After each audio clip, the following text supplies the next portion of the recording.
Tek Milani po ndodh një revolucion. Pas largimit të trajnerit Allegri, drejtorit sportiv i Iglitare, por edhe Forlani dhe Moncada, kronarët e Milanit me Ibrahimovic janë hedhur në sulm për trajnerin e ri. Së bashku me Andoni Iraola, Xavi është një nga kandidatët kryesor për të marrë postin e trajnerit e Milanit. Ibrahimovic e vlerëson shumë Xavi dhe beson se ai është trajneri i dur për të nisur një cikël të ri të Milanit. Xavi vlerësohet gjithashtu dhe për lojën taktike, si dhe për besimin që u jep lojtarëve të rinj. Para se të vazhdojmë me temat e tjera, mos harroni të bëni like dhe subscribe për të mos humbur asnjë nga videot tona. Ndërkohë në Spanjë, rikthimi i Mourinho's te Real Madrid pritet i kushtoj klubit 15 milion euro. Kjo për shkak të vonesave të shkaktuara nga zgjedhjet presidenciale. Në anën tjetër të qytetit, Atletico Madrid po has probleme, ku Julian Alvarez ka bërë të qartë se nuk dëshiron të rinovojë kontratën e re dhe se dëshiron të largohet. Prioriteti i tij është transferimi te Barcelona. Megjithatë, transferimi i tij te Barcelona pritet të jetë tepër i vështirë. Dhe për këtë arsye katalanasit po punojnë paralelisht dhe për transferimin e Joao Pedro. Klubi nuk dëshiron të humbas kohë dhe në rast se transferimi nuk kryhet, të hidhet në sulm për lojtarin e Chelsea. Barça po lëviz me shpejtësi në merkato dhe jo vetëm për transferimin e Alvarez dhe Pedros, por edhe për Marcus Rashford. Katalanasit pritet të nisin këtë javë bisedimet me United për të gjetur rrugën e zgjidhjes për transferimin e Rashford te Barcelona. Përndërsa Barcelona kërkon të mbajë Rashford, Real Madrid ka rregulluar marrëdhënien me agentin Jorge Mendes dhe shumë lojtarë në menaxhimin e tij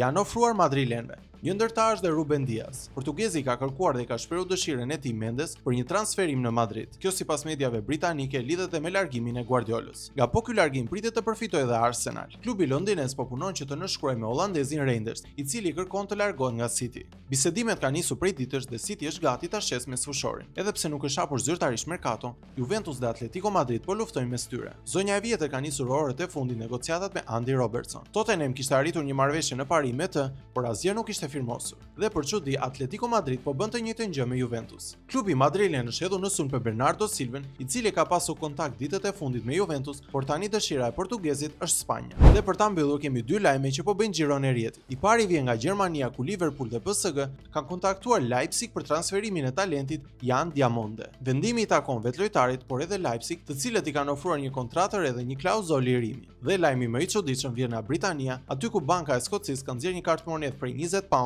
të re me foton e goditjes së famshme me rofeshat nga Scott McTominay. Kaq ishte edhe për videon e sotme, mos harroni të bëni like dhe subscribe për të mos humbur asnjë nga videot tona.